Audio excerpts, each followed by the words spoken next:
Well, today marks the 75th anniversary of the largest invasion by air, land, and sea in history. On June 6, 1944, soldiers, planes, and ships from the U.S., Britain, and Canada stormed the Nazi-occupied French beaches of Normandy. The D-Day invasion, as it would soon be called, is credited with the changing course of World War II, as less than a year after D-Day, Nazi Germany surrendered to the Allies. Thousands of Allied soldiers died in the invasion, and the battles of Normandy continued for roughly 3 more months until Allied troops liberated Paris from Nazi control. A piece of history close to our hearts back here at home. Miss Montana took flight over Omaha Beach this morning.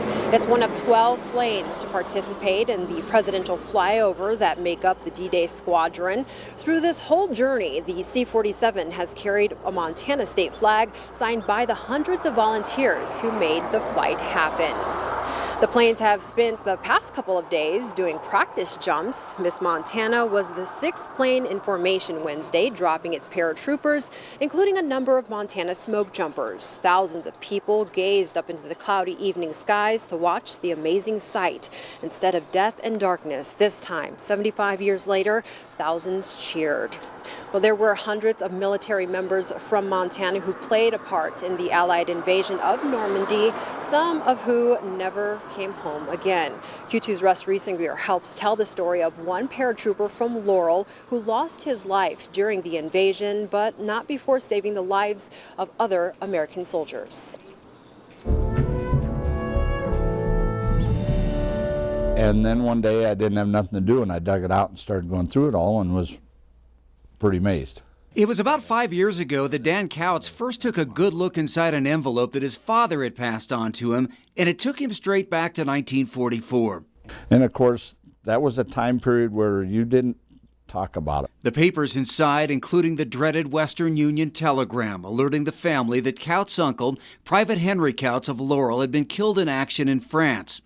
Couts was one of thousands of 101st Airborne paratroopers who landed in Normandy on D-Day. The family didn't find out about his death until a month after it happened and didn't learn the details until that fall when they received a letter from the private's commanding officer. He parachuted in on D-Day, and their plane was off track a little bit, so of course when they parachuted in, they were off track. The group spent 3 days trying to fight their way back to the rest of their unit, taking some German prisoners in the process when they again came under fire. And my uncle was trying to use them as a shield to get the other men by, and it did work. It got the other men by, but then my uncle was killed. The letter goes on to say that Private Couts died a soldier's death and that his company would always honor his memory. Of course, he received a Purple Heart because anybody wounded or passing away receives that. The one thing that I thought he should have had was at least a Bronze Star or more because of what he'd done. He saved these other guys, risking his life, and got them through.